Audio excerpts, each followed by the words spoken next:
Hello friends, मैं doctor Satyendra Tanwar. आज हम बात करेंगे एक महत्वपूर्ण विषय पे जिसको आमजन को जानने की काफ़ी ज़्यादा ज़रूरत है। आजकल आप देख रहे हैं कि डेंगू के पेशेंट्स जो हैं वो काफ़ी ज़्यादा हैं और डेंगू बुखार के कारण जो प्लेटलेट्स हैं वो काफ़ी कम हो जाती हैं। जब हम ब्लड टेस्ट करवाते हैं तो हमें पता चलता है वो कितनी कम है।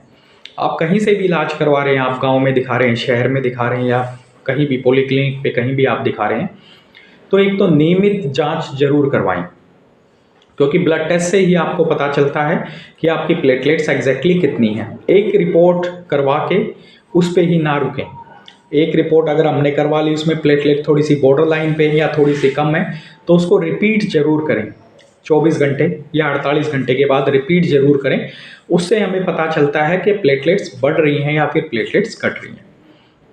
प्लेटलेट्स की जो मोस्ट इंपॉर्टेंट बात है, उसकी जो हाफ लाइफ है वो 6 to 8 आवर्स रहती है, 6 से 8 घंटे। 6 से 8 घंटे में प्लेटलेट्स जो है वो बढ़ जाती हैं और घट जाती हैं। सपोज करो किसी ने सुबह टेस्ट करवाया और सुबह प्लेटलेट्स थी 1,30,000, प्लेटलेट्स थी 1,30,000, सुबह हमने टेस्ट करवाया और शाम को जब हम टेस्ट करवा रहे हैं तो कई बार ये 80,000 हो जाती हैं या फिर 1,30,000 से बढ़ के 1,70,000 भी हो जाती हैं या फिर 90,000 हो जाती हैं।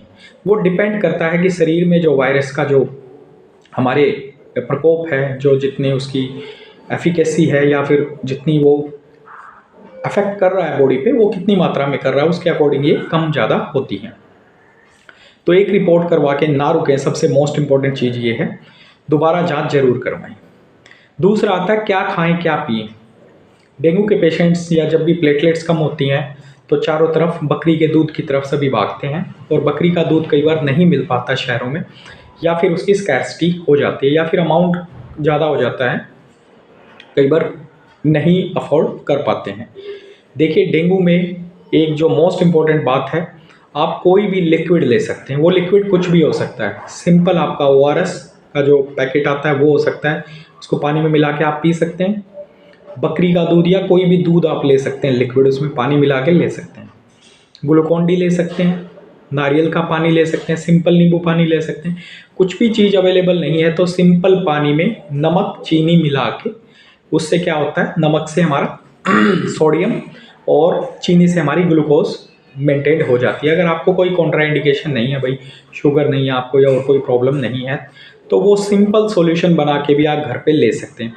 मोस्ट इम्पॉर्टेंट है कि पानी की कमी ना आने दें, पानी की कमी ना आने दें। रेगुलर इनटेक वाटर करें। कोई भी लिक्विड आप तरल पदार्थ ले सकते हैं। फ्रूट्स, कीवी ड्रैगन अवेलेबल है तो ले लीजिए, नहीं ज़रूरी नहीं है कि आपको कीवी ड्रैगन ही लेना है। पपीता है, चीकू है, सिंपल कोई भी फ्रूट जिसमें लिक्विड कंटेंट ज़्यादा है, पानी की मात्रा ज़्यादा है, वो फ्रूट्स आप ले सकते हैं। मौसमी ले सकते हैं, अगर गले में कोई दिक्कत नहीं है तो वो चीज़ आप कर सकते हैं। क्या लक्षण होते हैं कि प्लेटलेट्स हमें लगता है कि बहुत ज़्यादा गिर गई हैं, जैसे आप किसी गांव में हैं या दूर हैं, टेस्ट बार बार नहीं करवा पाते, तो क्या लक्षण होते हैं कि हमें इमीडिएट वो वार्निंग साइंस को याद रखना चाहिए। वो सबसे मोस्ट इम्पोर्टेंट है, ज़्यादा मात्रा में उल्टियाँ आना, पेट में दर्द होना, पेट में अफारा आना, शरीर पे किसी प्रकार के चकत्ते हो जाना और काली लैटरिंग आना। काली लैटरिंग आने का मतलब होता है कि प्लेटलेट्स अंदर कहीं ना कहीं शरीर के किसी भाग से ब्लीडिंग हो रही है, या फिर होठ सूख जाना, पानी की कमी हो जाना, ये चीज़ें होते हैं। ड्राउजी हो जाना, थोड़ी सी बेचैनी हो जाना, तो ये सारे लक्षण होते हैं कि प्लेटलेट्स काफ़ी कम हो गई। या फिर शरीर के किसी हिस्से से ब्लड निकलने लगे, जैसे नाक से, आँखों से लगे हमें लाल हो गई हैं, उल्टी के थ्रू थोड़ा बहुत ब्लड आ जाए लैटरिन में या पेशाब में, तो ये सारे लक्षण होते हैं कि प्लेटलेट्स हमारी कम हो गई हैं। तो ये सारे लक्षण होते हैं जिससे हमें पता चलता है प्लेटलेट्स कम होगी। तो इन चीज़ों का हमें ध्यान देना चाहिए। ज़्यादा एक्सेसिव मात्रा में कोई भी काढ़ा ना लें कि भी कोई भी गर्म चीज़ ले रहे हैं, कोई काढ़ा बना रहे हैं, नहीं, ऐसी कोई आवश्यकता नहीं है। सिंपल पानी, ORS सॉल्यूशन, नारियल का पानी, ये चीज़ें ले सकते हैं। बकरी का दूध अवेलेबल है, ठीक है, नहीं अवेलेबल है, वेल एंड गुड, कोई दिक्कत नहीं है, लिक्विड आप लेते रहिए।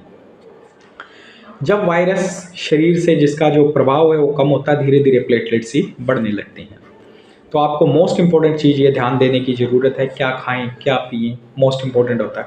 रोटी का कम प्रयोग करें, रोटी ज़्यादा ना लें, क्योंकि रोटी लेने से आपका पेट भरेगा लीवर पे ऑलरेडी स्वेलिंग होती है डेंगू में, तो उसकी वजह से क्या होता है, कई बार उल्टी का मन करता है या पेट में ही वो खाना रखा रहता है, डाइजेशन पावर थोड़ी सी कम हो जाती है।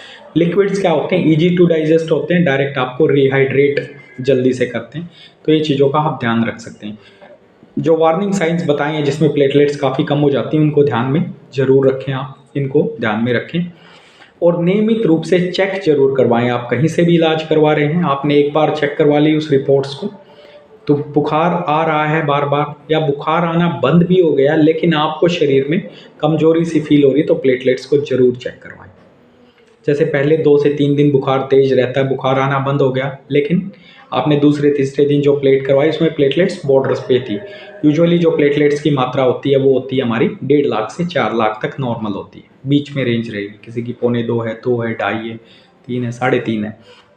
जैसे किसी की 1.40 है, उसने एक टेस्ट करवा लिया, दोबारा से रिपीट नहीं करवाया और शरीर में कमजोरी आने लगी, तो उस टाइम पे एक बार रिपीट जरूर करवाएं। कहीं से भी आप कहीं पर भी इलाज ले रहे हैं तो नियमित रूप से एक बार दोबारा उसको, ताकि उस पर वॉच रहेगा वो कितनी ज़्यादा कम हो रही। नहीं तो सडनली फिर आप 5-6 दिन बाद एक बार टेस्ट करवाते हैं, वो काफ़ी मात्रा में कम होती है, उस टाइम पे क्रिटिकल अलर्ट हो जाता है। तो इन चीज़ों का ध्यान जरूर रखें, अपने अपने परिवार को स्वस्थ रखने में मदद करें। और जो ये खाने पीने की जानकारी बताई है इसको इम्प्लीमेंट करें। ज़रूरी नहीं जो चीज़ें अवेलेबल नहीं है उनके पीछे भागने की, ठीक है, जो अवेलेबल है उसी से ही हम बॉडी को रिहाइड्रेट करके पॉसिबली, और ज़्यादा दिक्कत होने पर पेशेंट को हॉस्पिटलाइज करवाएं। So thank you very much, keep sharing and know the most important things in dengue. Thank you very much.